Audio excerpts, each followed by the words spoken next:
ratito seguimos. Dale. Gracias, Juli. Gracias. Nada. Bien, vamos a hablar ahora de lo que tiene que ver con el proceso de extradición de Pérez Corradi a la Argentina desde Paraguay. En un principio se había dicho que él iba a allanarse a la extradición, por lo tanto iba a ser un trámite muy simple, pero hoy a la mañana trascendió, le informaba Mauro Zeta también que se había negado a la extradición, entonces ahora sí comienza un proceso que puede durar varias semanas como mínimo. Está el doctor Gastón Marano, que es especialista en Derecho Internacional, para que nos explique un poco más, a ver, entender cómo es esta trama bastante complicada de un proceso de extradición. Doctor, muchas gracias por estar. A ustedes. A ver, ahora no se allanó la extradición, comienza el proceso en lo que es en la justicia de Paraguay. Después interviene la parte diplomática también en todo el proceso de extradición. ¿Cómo son los primeros pasos allí en la justicia de Paraguay?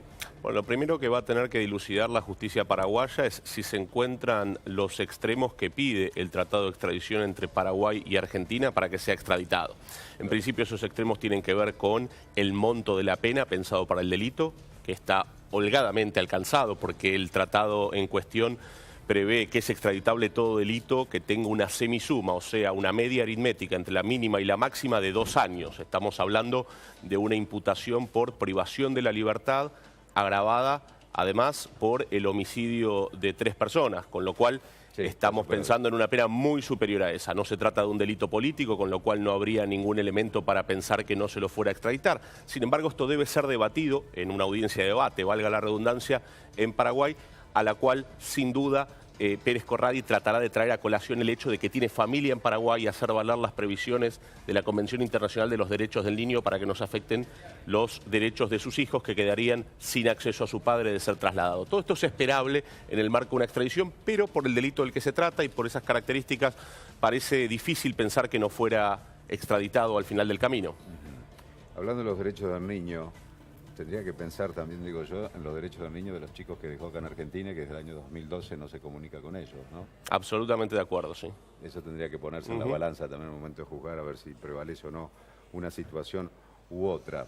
Correcto. La defensa, en este caso, concretamente, ¿qué plazo tiene para presentar pruebas en ese proceso de extradición? Bueno, es bien breve. En principio no se admite prueba común. Digo, la extradición es un proceso específico. Es distinto a un debate tradicional en un proceso penal, porque la prueba solamente puede ser acotada a demostrar que se encuentran o no comprendidos y alcanzados estos extremos.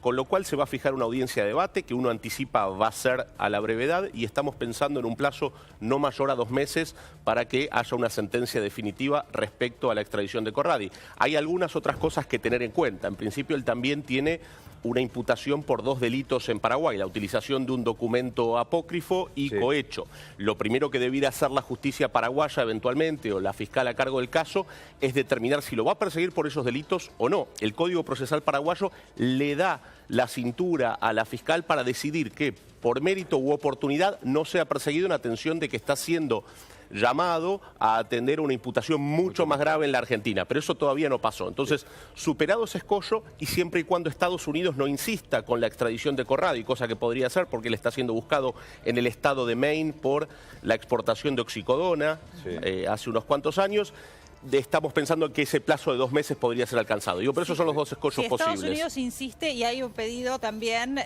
un nuevo pedido de extradición a los Estados Unidos. ¿Cuál es la causa que tiene prioridad o el pedido de extradición? ¿El de la Argentina o el de los Estados Unidos, considerando el tipo de delito, no? Correcto. La respuesta normativa a esa pregunta la encontramos en el artículo 18 del Tratado de Extradición entre Argentina y Paraguay, que básicamente dice cómo actuar cuando hay pedidos de extradición concurrentes respecto a 2 delitos distintos. La prioridad la tendrá aquel país requirente que lo busca por el delito más grave. El narcotráfico es un delito más leve que aquel que se le enrostra en Argentina, que es probablemente el delito más grave que comprende nuestro ordenamiento. Esto es la privación legítima de libertad seguida de muerte de 3 sujetos. Claro. Con lo cual, entiendo, correspondería que Argentina tuviera la prioridad en la extradición de Corradi. Pero hay que ver qué actitud asume la diplomacia estadounidense al respecto. ¿Puede existir la posibilidad que sea extraditado a Argentina, procesado, condenado o no acá en Argentina, que después se lo extradite a Estados Unidos por el delito que lo acusan en Estados Unidos? Absolutamente, y está previsto en los 2 tratados de extradición, tanto en el de Paraguay con Estados Unidos como en el de Paraguay con Argentina. Pero debiera, si es trasladado a la Argentina, terminar el proceso en Argentina antes de atender al proceso en los Estados Unidos y luego deducir en cuál cumpliría condena primero en caso de ser condenado, por supuesto. Audiencia para determinar si es extraditado o no. Hay una resolución. Sale la justicia paraguaya y dice en esa instancia sí, debe ser extraditado a Argentina. ¿La defensa puede apelar? Sí, tiene la posibilidad de una apelación que también debiera ser resuelta de manera rápida, pero tiene que tener garantizada la doble instancia en materia penal. Nosotros y Paraguay de la misma manera... de apelaciones en Paraguay resuelve. Correcto, exactamente. Hay una alzada que resuelve. Doctor, a la Corte Suprema de Justicia paraguaya, digamos, a ¿Qué? una tercera instancia. No. Quien se va a constituir como alzada va a ser la Corte Suprema paraguaya, de modo que va a terminar ella como segunda instancia, semejante a lo que ocurre en la Argentina. O sea que no interviene una cámara específica, sino la Corte Suprema de ese país. Correcto. De todas maneras, sí hay que remarcar que esa obligación que tiene el Estado paraguayo de darle acceso a una doble instancia está comprendido en todo nuestro sistema interamericano. Es decir, todos los países que integramos el sistema interamericano hemos garantizado a quien esté acusado de un delito, incluso en un proceso extraditorio, el acceso a una segunda instancia. De modo que, si de alguna manera se tratara de coartar la posibilidad de Corradi de acceder a esa apelación, él sin duda va a ganar ese planteo. Pero aún así estamos pensando en plazos exiguos porque la justicia paraguaya tiende a ser rápida en este tipo de procesos. De no haberse negado en el día de hoy, el proceso de extradición iba a durar ¿cuánto tiempo? ¿Por cuánto tiempo se iba a extender? ¿En los próximos 10 días? ¿Podría ya estar acá en la Argentina? Claro, muy poco, porque de no rechazar, es decir, de aceptar la posibilidad de ser extraditado sin ir a juicio, lo único que quedaba por resolver es cómo iba a ser trasladado a la Argentina. O sea que es una gestión de tipo ejecutivo entre la policía paraguaya, la policía argentina e Interpol, para determinar si lo trasladan en un charter privado, en un vuelo comercial, etcétera, etcétera. Eso puede tardar 10 a 15 días porque nos ahorraríamos todo el proceso extraditorio. Pero ha cambiado de opinión el imputado. Este sector o todo este ámbito judicial, ¿interviene el Poder Ejecutivo? ¿Puede llegar a intervenir?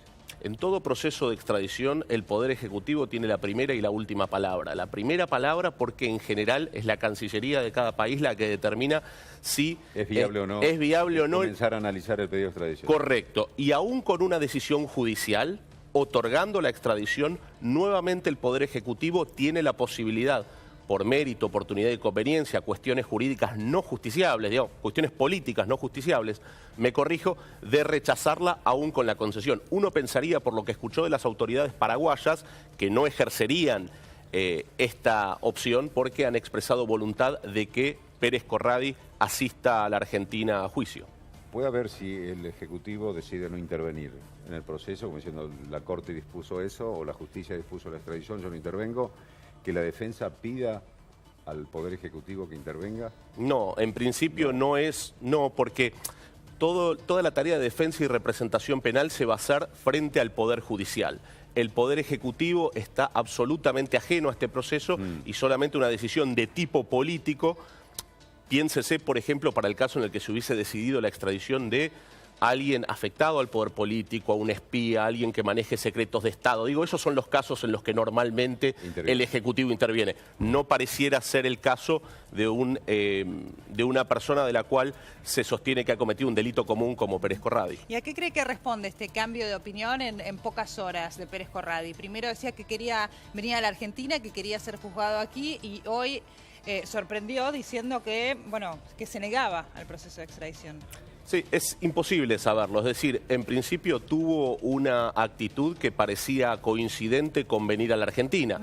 El primer dato frente a esto es que reconoció su identidad. Si Pérez Corradi se hubiese negado a admitir que era Pérez Corradi, hubiese dilatado el proceso sensiblemente porque se movía con un documento apócrifo y tenía limadas u operadas quirúrgicamente las huellas dactilares, con lo cual hubiese sido necesario, claro, convocar un ADN o realizar un estudio fisonómico para determinar que era realmente él. Al reconocer su identidad, parecía que iba a aceptar venir a la Argentina. Este viraje de 180 grados no entiendo a qué responde, pero según él mismo ha hecho saber, entiende que no estarían dadas las condiciones de seguridad en la Argentina para asistir a proceso aquí. Es lo que podemos deducir. Doctor, queda la sensación así en la sociedad que todo proceso de extradición se extiende meses y años también. ¿En el plano judicial actúa más rápido que el plano político o, digamos en este caso, el Poder Ejecutivo en tomar decisiones o en dilatar las decisiones? No, en principio la intervención posible del Poder Ejecutivo en estos casos es muy limitada, es decir, y tiene los plazos previstos por los distintos tratados o por las normas de ejecución de las distintas cancillerías. Tiene plazo. Exactamente, y en el caso de no expresar nada en un plazo cierto, se entiende que ha prestado conformidad con la extradición. De modo que a lo que debemos prestar especial atención es a la celeridad de la justicia paraguaya, que tenga una mano firme en cuanto a aceptar solamente prueba que sea pertinente a la extradición. Es decir, cuando los abogados nos enfrentamos ante el deseo de un cliente de permanecer en un país respecto del cual se lo quiere extraditar, a veces sabemos echar mano a tratar de incorporar prueba a los procesos que no es específica de la extradición, y esto ocurre. Pero si el proceso es manejado de manera criteriosa, estamos pensando en plazos de meses, no de años. Bien. Doctor, ¿caduca un proceso de extradición?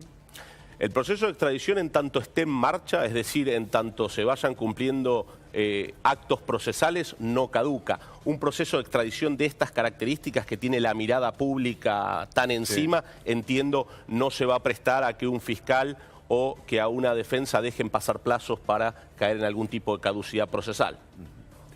Gracias, doctora. A ustedes.